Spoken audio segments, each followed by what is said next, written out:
Hey, Daryl here. This is my daily devotional.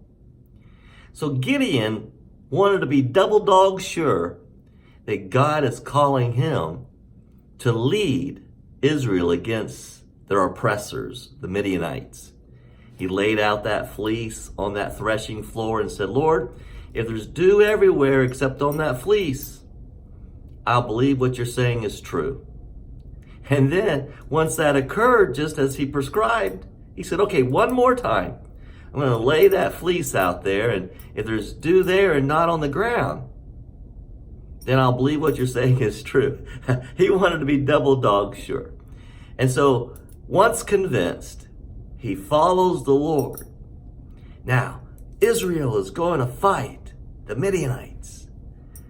There's at least 32,000 of these soldiers of the Israelite army.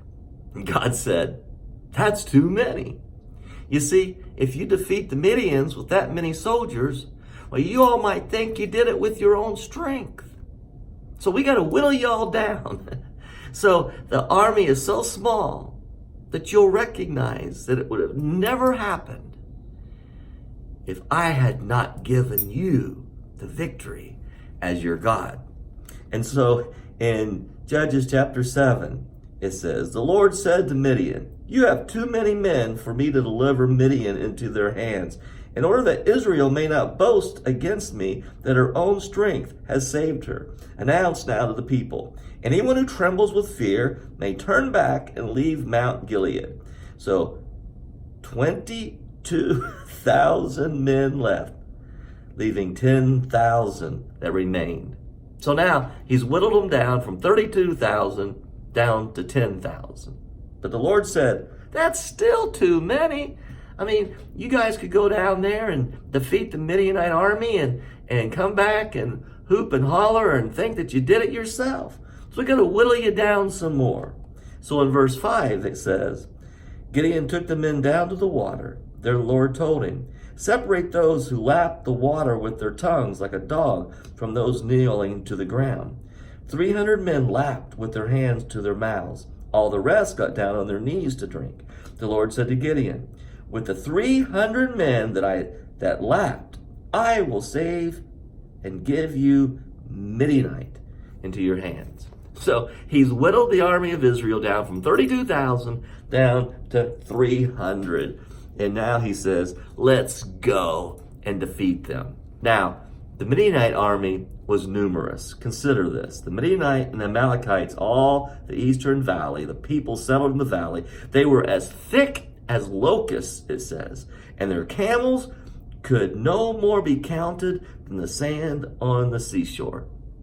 Wow. So we're going to put 300 people, 300 soldiers, against a countless number of Midianites and a countless number of their camels. So Gideon went down to their camp and listened, and he heard them talking. And this man had a dream.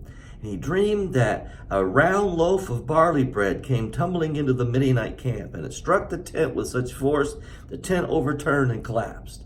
And his friend interpreted the dream and said, well, this can be nothing other than the sword of Gideon, son of Joash, the Israelite.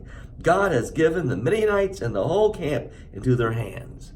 And so God instructed Gideon to take his 300 men. They're to have trumpets. They're to have these vessels for water.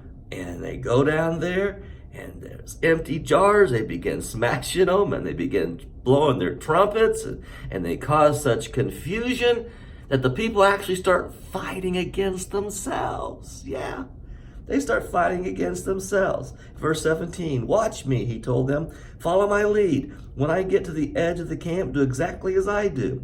When I and all who are with me blow our trumpets, then from all around the camp blow yours and shout for the Lord and for Gideon.